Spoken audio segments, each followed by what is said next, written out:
Yo, what is going on, everyone? My name is Nick, or the Notorious Fantasy, and in today's video, we're going to be going over the best pick in every single round of 2023 fantasy football drafts using the consensus ADP from ESPN, Sleeper, NFL, and RT Sports. We are going to be going over rounds 1 through 13 because typically most drafts are 14 or 15 rounds, and then you include the defense and the kicker, so we get to just 13 rounds here. So rounds 1 through 13. If you guys do end up enjoying today's video, please make sure you hit that subscribe button down below if you are new. Whether you are new to the channel or not, make sure to leave a like on today's video. It would help me out a ton. If you want to follow me on Twitter, please do so at NotoriousFantasy. So without further ado, let's get into the best pick in every single round of 2023 fantasy football drafts. We begin in the first round with Tyreek Hill, wide receiver of the Miami Dolphins. His consensus ADP right now is wide receiver 4 at pick number 7. To be honest with you guys, there are not really any picks in the first round that I really dislike. I personally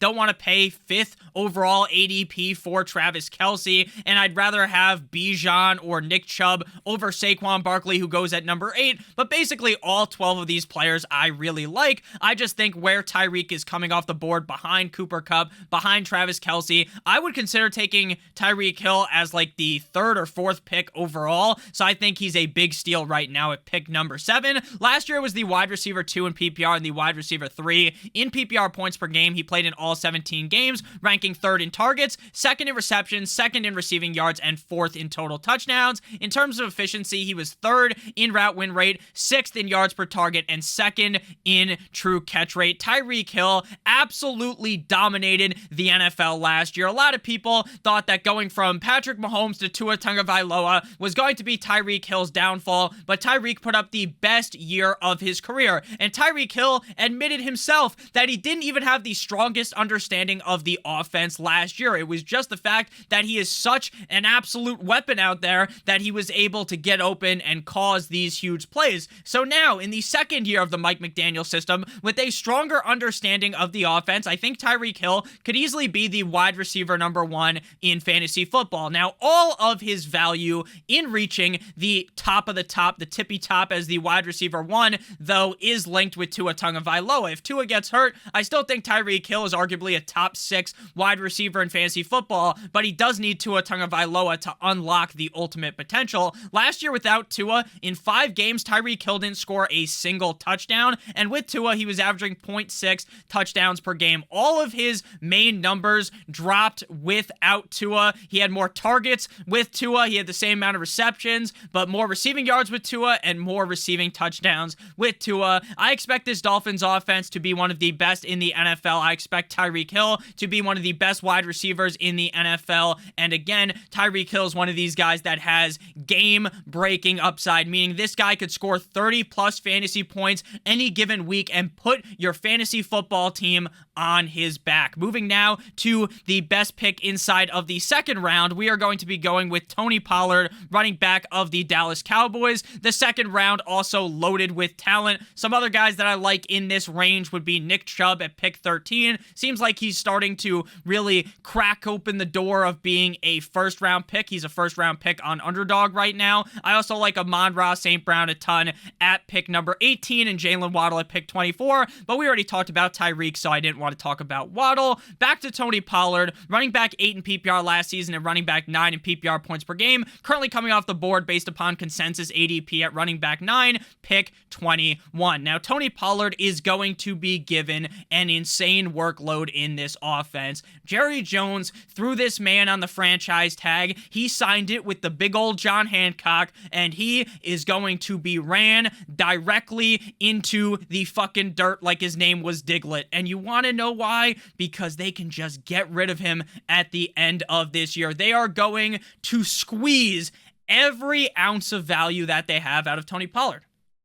Now, despite Tony Pollard essentially being locked behind Ezekiel Elliott last year, Pollard still put up 1,007 rushing yards, 15th at running back on the 23rd most carries. He was 16th in targets, 17th in receptions, 12th in receiving yards, and 6th in total touchdowns. He ranked 13th in true yards per carry, 5th in yards per touch, 4th in breakaway run rate, and 8th, 6.9, very nice, I like, average defenders in the box. Now I know there's still, the rumor mill is still talking about maybe Ezekiel Elliott comes back. Even if Zeke is back, Tony Pollard is still worthy of a second round pick. This man is just so fucking good. I think with Kellen Moore, who is just allergic to designing plays for the running back to catch passes out of the backfield, with him now gone in LA, I think the upside of Tony Pollard has increased even more. This guy is a legitimate workhorse running back that you can get in the second round, and he has the upside to be a top 3 running back in fantasy football. I really like this Dallas Cowboys offense, and I'm a big fan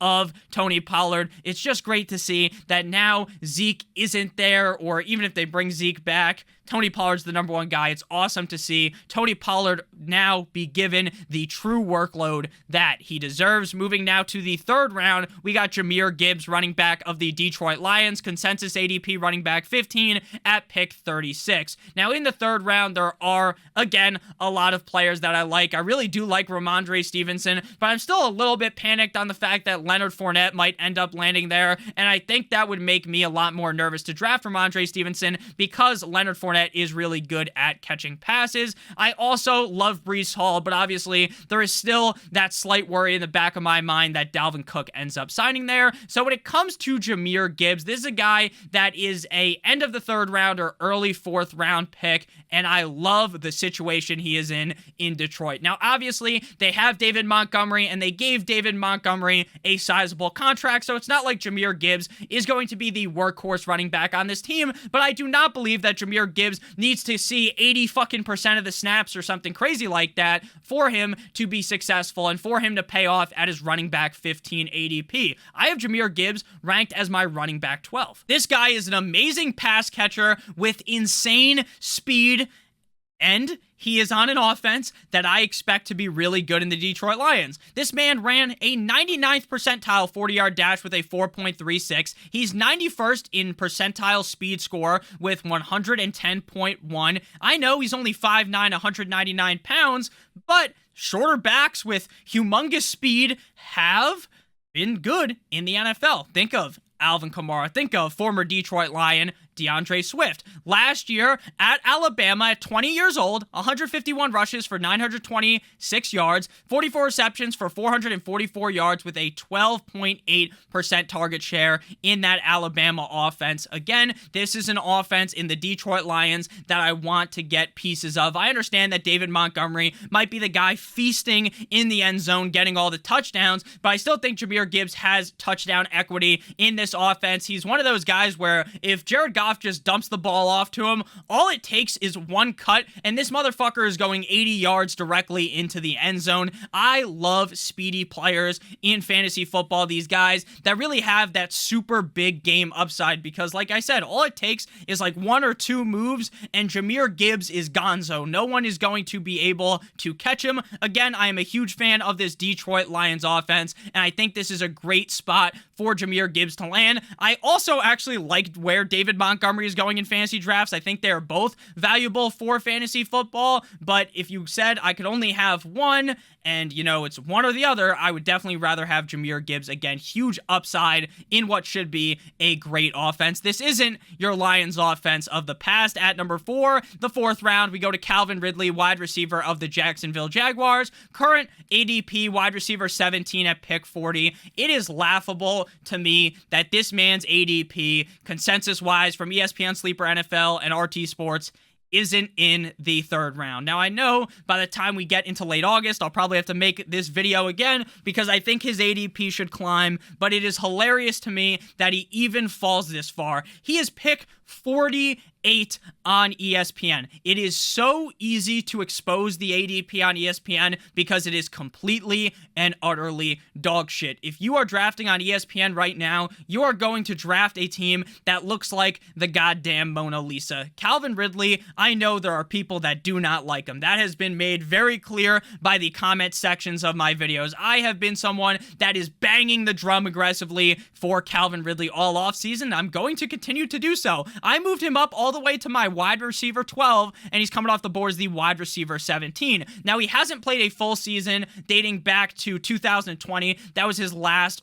kind of full season. 2021, he only played in 5 games, but in 2020 with Julio fucking Jones, and I'm not talking about the Julio Jones that looked like he needed a walker or he parked in the handicap spot in front of the Titans facility or the Bucks facility. I'm talking about the Julio Jones that was one of the best wide receivers in the NFL. On that season, Calvin Ridley was the wide receiver 5 in PPR and the wide receiver 4 in PPR points per game. Playing in 15 games, he ranked 7th in targets, 11th in receptions, 4th in receiving yards, and 9th in receiving touchdowns. He was 7th in yards per out run, 9th in fantasy points per out run, and 21st in target separation. Now, that season, he did have a case of the dropsies, 9 drops, ranking 3rd at wide receiver. He was on his Diontae Johnson, but ultimately, something like that doesn't make me panic. I really like Calvin Ridley because just like with the Detroit Lions, where we just talked about Jahmyr Gibbs, I want the number 1 receiving option on the Jacksonville Jaguars. Under Urban Meyer, this team was a flaming pile of dog shit. It almost made me question, was Trevor Lawrence worth the first round pick?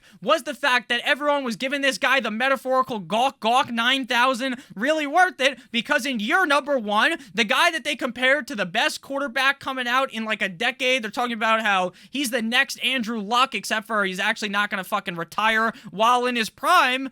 It looked bad, but in year number 2 with Doug the Pug Peterson, everything changed. I think Calvin Ridley is the clear number 1 on this offense. I have seen so much buzz out of camp for Calvin Ridley. This guy is cutting the defense up. He's able to move like he never even left the NFL and hasn't been gone for like the last 2 years. Again, I get that he's getting up there in age, and there are going to be people that are worried about Calvin Ridley, but I think this offense, he is the skeleton key, the key piece of this offense besides Trevor Lawrence, and I am ecstatic to get Calvin Ridley right now in the end of the 3rd, the early 4th round, because I think come next season, this motherfucker might be a 1st round pick because the upside is so high in this Jags offense. Before we pivot into the 5th round, though, I would like to give you guys a quick word for our friends and our sponsor over at Underdog Fantasy. Now, if you guys like fantasy football, you are going to love Underdog because Underdog is the best place to play fantasy football, best ball this summer. If you don't know what best ball is, it's the best part about fantasy football. It's the draft and that's it. There's no waivers, there's no trades, and there's no in-season management. At the end of every single week, Underdog automatically puts the highest scores into your lineup for you. And they have the biggest fantasy football contest ever. Best Ball Mania 4, $25 to enter, 150 max entries, $15 million in total prizes, $3 million to first place. They also have smaller contests like the Chihuahua number 2, which is out right now, $4 to enter, $25K to first, $250 in total prizes. If you don't want to join a big tournament, they also have sit and go games, which is just basically like your league. You hop in there, there's 11 other people, as low of entry as $3, and the top 2 places make money. So if you want to check out Underdog Fantasy, make sure you use promo code Notorious for a first match deposit bonus of up to $100. You deposit $100, they give you an additional $150, an additional $50, $25, an additional $25. I will be doing a live stream next Sunday, the 20th, for 10 to 12 hours doing drafts with some guests, so make sure you guys check that out next Sunday from 10 a.m. Eastern Standard Time for as long as I can go.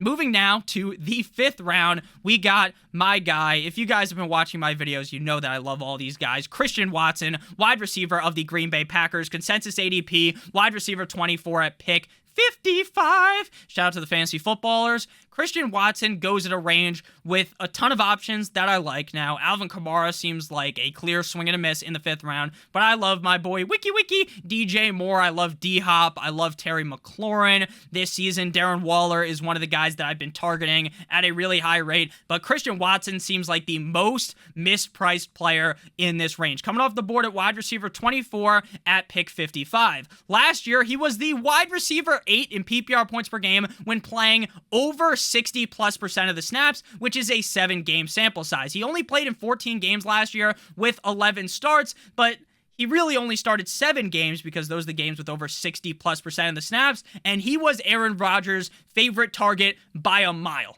Now, I understand Aaron Rodgers is no longer there, and they now have Jordan Love as the quarterback of the team, but everything I've seen out of training camp has pointed to the fact that Watson is still the clear number 1 option. When you watch the film on this guy, I'm going to read the stats off. He's 65th in targets, 64th in receptions, 52nd in receiving yards, and 4th in total touchdowns. The stats don't make you super ecstatic, elated to draft Christian Watson, but if you throw on the tape, you see the moves he puts on the DBs, you see the incredible speed that he has, you would want to take the shot on Christian Watson. Now, I get that maybe to you, Christian Watson is too much of a risk because of Jordan Love. Now, I personally think that Jordan Love is going to be just fine. I don't think he's going to be amazing, but I also don't think he's going to be one of the worst quarterbacks in the NFL. The reason why I like Christian Watson where he's going is because a lot of that risk of Jordan Love is negated by the round he's being drafted. And if he was being drafted in the 3rd round, right, because he was incredibly hot when given the opportunity last season, then it would be like, hey, is this guy a one-year wonder? Can he really do it with Jordan Love at the price, right? If you're getting drafted in the 3rd round, I have to be 100% sure that you are going to smash. Now, I am 120% sure that Christian Watson's going to smash in the 5th round, but the level of risk is negated by the round that he is going in. I talk about this a ton. Sorry if I sound like a broken record, but early on in the fantasy draft, you want to wrap a metaphorical condom, the latex, over your squad, but as you get deeper and deeper into the draft, you want to be taking a lot more risks, and I think Christian Watson is a very safe risk at that. Again, I like Jordan Love, and I have literally 0 issues. I don't see anything wrong with saying that Christian Watson's the clear number 1. I know they have Jaden Reed. I know they have Romeo Doubs, right? But none of those guys can hold the jockstrap of Christian Watson. I think Watson is going to end up being drafted a lot higher than he is right now come next season. Moving now to the 6th round. This is another round that I really like. This year, I genuinely believe it is the clearest I have ever seen a fantasy football draft board. I got the 2020 fucking LASIK surgery like Jameis Winston.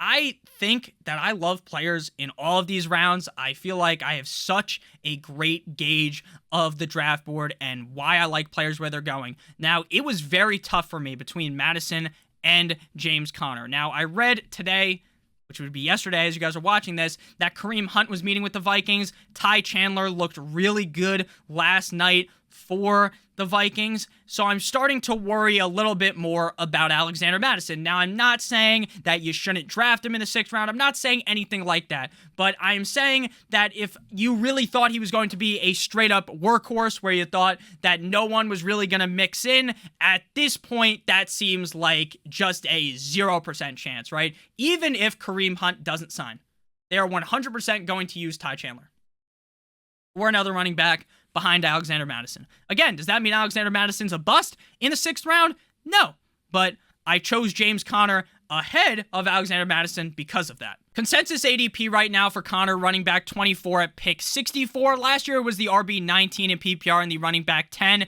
in PPR points per game. I think the biggest reason as to why people are scared to draft James Conner is because of the Arizona Cardinals, right? There is such an unknown for Kyler Murray. Will Kyler play 3 weeks in? Will it be 5 weeks in? Will it be halfway through the season? Or will he not play at all? But what I want you guys to do is close your eyes and listen to what I'm about to say right now. James Conner averages 22.5 fantasy points per game when Kyler Murray is out, which is the running back 1 overall in 2021 and 2022. Now, am I saying that James Conner is going to be the number one running back in fantasy football? Fuck no, baby. But do I recognize that even without Kyler Murray, this offense is going to give James Conner so many looks, and that is a guarantee. Now, last year, he played in 13 games. He had 183 carries, 28th, 782 rushing yards, 30th. He was 12th in targets, 13th in receptions, 16th in total touchdowns, and 17th in receiving yards, 13th in evaded tackles, 17th in yards created, and 9th in dominator rating. If it's Clayton Tune as the quarterback or Colt 45 and 2 zigzags McCoy, I do not care. I get that the Arizona Cardinals on paper, you look at the roster, you sniff it, it fucking reeks to high heaven. Like, just whatever you can envision as the worst smell ever, that is what the Arizona Cardinals reek of. They might be the worst team in the NFL, and I know that there are some negatives for James Conner, right? His injury history is as long as a fucking CVS receipt, but ultimately, James Conner is very good when he's healthy. There is proof backlogged from the last couple of seasons that without Kyler Murray, James Conner is dominant like Shaquille O'Neal in the paint, and I fully expect that even with Kyler Murray gone, that James Conner is without a doubt worthy of a 6th round pick. If you are waiting on running backs, maybe you jam 4 running backs in a row through the first 4 rounds, or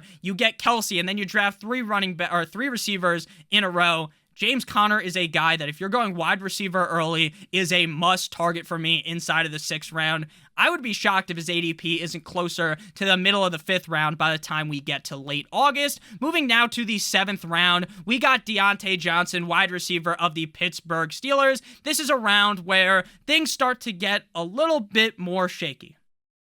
There's guys like Watson with pretty big risk. I like him, but there's risk there. There's Javonte Williams, another guy I like, but there's evident risk with his injury. There's Evan Ingram, who I think's ADP is a little pumped up for me, in my opinion. James Cook, a guy that I like. My boy David Montgomery. And then the redheaded stepchild of the Pittsburgh Steelers offense, George Pickens. But Diontae Johnson is the guy that is the best pick in this round. Wide receiver 32, pick 77. Now, last year, basically everything went wrong for Diontae Johnson to be a elite wide receiver, right? If you drafted Diontae Johnson like I did last season, you left the season disappointed. Now, it didn't really feel like it hurt that bad, right? Because he was still good. It's just the touchdowns didn't come. He was fine with Trubisky. He was good with Kenny Pickett, but he scored 0 fucking touchdowns. So he was the wide receiver 28 in PPR and the wide receiver 43 in PPR points per game. He saw the 6th most targets, the 13th most receptions,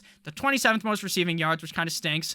But he had no touchdowns. But if you look at his touchdowns over his career, it is utterly shocking that he scored 0 touchdowns, because every single year of his career, from 2019 to 2021, since he entered the league, he has scored more touchdowns than the year prior. 5 touchdowns in year 1, 7 touchdowns in year 2. His junior year, 8 touchdowns. But his senior season, 2022, his 4th year in the National Football League, he scored 0 touchdowns. He ranked 2nd in unrealized air yards. I think that number's going to go down, because I think Kenny Pickett's going to get better, and it would just be insane. It would be utterly shocking if you get to the end of this season and Diontae Johnson doesn't have a single touchdown.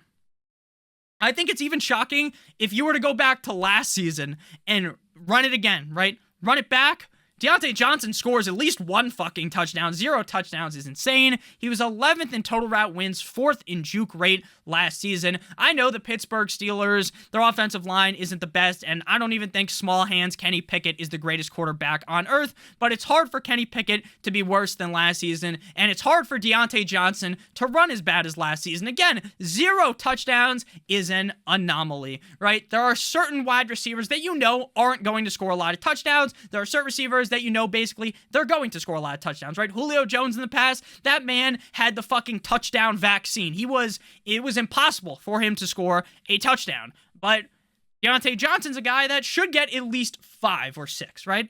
Again, I don't think the Steelers offense is going to make this crazy leap like fucking Mario trying to hit a block and get a mushroom out of there, but I do think that just an ounce better of play from Kenny Pickett is going to result in a great season from Diontae Johnson. In fantasy football, volume is king, and Diontae Johnson should be a guy that is easily top 8 in terms of targets at the wide receiver position. Moving now to round 8, we got my boy, I want a bad bitch, Jordan Addison Ray, wide receiver of the Minnesota Vikings, consensus ADP, wide receiver 38 at pick number 92. Now I know my boy Tua Tagovailoa is going in the 8th round, and I love Jahan Dotson. I like Brandon Cooks. I don't like the 49ers defense in the 8th round, but there was one name when I read through all these names and I saw Jordan Addison, the blood started flowing a little bit downstairs. Jordan Addison did a Michael Jackson move, and he wasn't dangling his kid from a fucking balcony. He did the hee-hee move where, you go forward on the sideline, catches the ball, and the refs are fucking blind like Stevie Wonder, and they don't give him the catch. In a real game, I'd hope that would be reviewed, or I hope the refs have their fucking glasses on, because that was a fantastic catch that was ruled not a catch, but anyone with a pair of eyes and a brain would know that that was a catch. Adam Thielen obviously gone in Carolina, so Addison is the clear number 2 on this team. I know the depth chart has KJ Osborne listed as the wide receiver 2, but if you know anything about early depth charts in training camp, they are just so bad. Basically, some unpaid intern that's getting 3 college credits rolls that thing out. The coach doesn't think about it. It's just whatever they say, right? It doesn't matter at all. Doesn't matter. A couple years ago, Justin Jefferson was not listed as a top 2 receiver on Minnesota his rookie year, and we saw what happened. Last year, though, Adam Thielen ran the 2nd most amount of routes in the NFL. Why is that? Which is 36.5 routes per game. Why is that? Because the Minnesota Vikings defense is absolute dog shit. The Minnesota Vikings defense is going to be getting their doonies blown out. They are going to be getting dicked down game in and game out. And that is going to give the upside to Jordan Addison, to this offense, to catch a lot of passes. Now, I know TJ Hawkinson is there. KJ Osborne is going to be mixing in as well. But I am so confident in the skill set that Jordan Addison possesses. Watching the tape at USC, if you finish that tape and you haven't finished in your pants, you're watching the wrong thing. Thielen had a 7.9 target accuracy last year, which was 12th, and that just really goes to show you that Kirk Cousins isn't as trash as people say he is. Addison has first-round draft capital. He put up 49 receptions on 84 targets at USC last year, 875 receiving yards, 8 receiving touchdowns, 70.2% catch rate, 16.3% target share. I am chasing the pure, unadulterated upside that Jordan Addison possesses in this Minnesota Vikings offense. Again, they're going to be one of the most pass-heavy offenses in the NFL. And knock on wood, if something happened to Justin Jefferson, the Gritty King, then Jordan Addison might be a top 12 receiver. Again, I'm not hoping that happens. I'm just saying that is possible. Moving now to the 9th round, we got the boy Khalil Herbert, running back of the Chicago Bears. Consensus ADP running back 35 at pick 107. Now, as we get deeper and deeper into the draft, there starts to be less and less players to choose from. Why is that? Because people start taking defenses and kickers super early on. As you notice on the screen, the Bills defense, the Eagles defense gets selected in this round, so there's less guys to choose from. I really like Odell. I don't know about in the 9th round, though, if I'm being honest with you. I kind of like Sutton. I'm all out on Juju. There's some guys to like in this range. I love Antonio Gibson, but there's something that has been just telling me, a little birdie has been speaking to me in my sleep about Khalil Herbert. My sleep paralysis demon whispered into my ear softly, "Oh boy, Nick, I love Khalil Herbert." And yeah, he sounds like Mickey Mouse. I love Khalil Herbert. The depth chart for the Bears: Roschon Johnson, Khalil Herbert, and Donta Foreman. Donta Foreman doesn't scare me at all. Neither does Roschon Johnson. I think he could score some touchdowns. But even though Khalil Herbert's a little guy, little short king, I think with David Montgomery out of there, we are going to see some crazy upside unleashed. In terms of efficiency stats, 5th in true yards per carry, 7th in yards per touch, 7th in juke rate, 9th in yards created, all doing so with a awful 69.4 run blocking rating. Last year, when Montgomery was hurt week 3 up against the Texans, now I know, Nick, it was just the Texans. You know, you can only play the opponent that's thrown in front of you.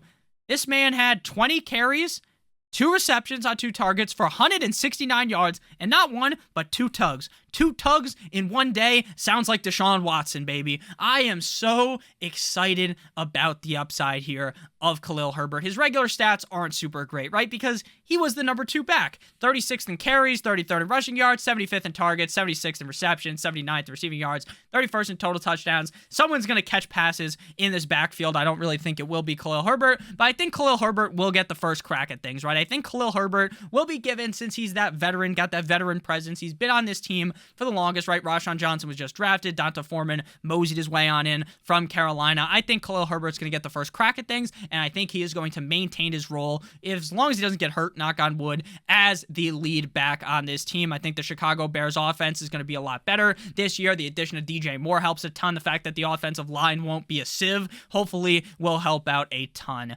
as well. Moving to the 10th round, we got the boy Zach Charbonnet, running back of the Seattle Seahawks. Consensus ADP running back 38 at pick 117. And it's funny because I call these guys the boy because they are my boy, right? These are all of my favorite players. That's why they're the best pick in every round. I'm not just picking someone that, I don't know, Jim, I kind of like him. Like fucking Tony Romo talking to Jim Nance, having a fucking orgasm in the booth. Like, dude, I'm sorry to go off of what I'm talking about. Off topic. But Tony Romo legitimately makes me want to break my fucking television remote. It makes me want to do that thing where that kid's mom took his World of Warcraft subscription. He shoves the remote up his ass. That's how I feel watching Tony Romo be an announcer. That guy fucking sucks. If anyone likes Tony Romo, I used to like him. I can't stand him anymore. Cannot stand him. Let me know in the comments what you guys think about Tony Romo. So, again, another round where there's a lot of bullshit happening, right? Daniel Carlson's going in the 10th round for some reason. There are other kickers, I think, going here. Maybe not just the Cowboys defense. So it doesn't give us as many options. I love Daniel Jones, but we're going with Charbonnet. Now, Charbonnet sent a Vikings defender back to Azkaban. He stiff-armed that poor bastard into the undergrounds, right? He literally, not stiff-armed, I think he just hit-sticked him. It wasn't a stiff arm. It wasn't some Derrick Henry, Josh Norman stiff arm. He just ran the bastard over. Now, Kenneth Walker appears to be more and more healthy, so I don't think we're going to enter the season where Walker isn't there and Charbonnet is the guy, because if that was the case, then he would start moving up heavily in ADP. He was a second-round pick in the 2023 NFL Draft. You want to know who else was a second-round pick? Kenneth Walker. I really do believe this is going to be a running back battle all year long. I think that given Kenneth Walker's pass-catching prowess, Zach Charbonnet should easily take over as the pass catcher there. Charbonnet caught 37 receptions for 321 receiving yards last year at UCLA, 195 rushes for 1,359 yards, 11.2% target share. Both of him and Kenneth Walker both run like their family is hog-tied out back and they will be executed if they don't run someone over, right? They both run incredibly angry. I think this is going to be a backfield that you want pieces of. Where Walker's going a lot of the time in like the 4th round still feels a little bit gross to me. I definitely want pieces of Zach Charbonnet. And again, this is a knock-on-wood scenario. If Kenneth Walker was to go down, Zach Charbonnet would instantly slot in as a top 10 back weekly with how good I project the Seattle Seahawks offense to be, as well as I think probably most people think that the Seahawks offense can be rated. This guy's pretty big too. 6 foot, 214 pounds. Moving to the 11th round, we got Tyler Higbee, tight end of the LA Rams. Consensus ADP, tight end 14, pick 130. If you notice, a lot of kickers, a lot of defenses in this round. I think Tyler Higbee's just being slept upon, if I'm being honest with you. He was the tight end 9.5 PPR last year, tight end 18.5 PPR points per game, but that was mainly because of the fact that Tyler Higbee was in an offense that was devoid of Matthew Stafford. There was no Cooper Kupp, right? When you're in the red zone, everyone's worried about Cooper Kupp. Cooper Kupp isn't there. People are locking a little bit more in on Tyler Higbee. So 108 targets, 4th, 5th in receptions, 9th in receiving yards, but he only scored 3 total touchdowns, 20th, 4th in target share, 6th in target rate. He is on an offense that outside of Cooper Kupp, sure they have Van Jefferson, right? But they don't have a lot of pass-catching weapons there, right? It's not like Cam Akers is fucking Alvin Kamara or something. So I think Tyler Higbee is just kind of a super safe pick, right? He has big upside if he starts scoring more touchdowns, but you know he's safe because he's going to be seeing a absurd amount of volume in LA this year. And Stafford appears to be healthy. Moving now to the 12th guy here, we got Skyy with 2 Ys more, wide receiver of the Kansas City Chiefs. Consensus ADP, wide receiver 52 at pick 137. Now, again, we're in a round with a lot of kickers. My boy, my old bitch lame, but my young Hoku goes in this range.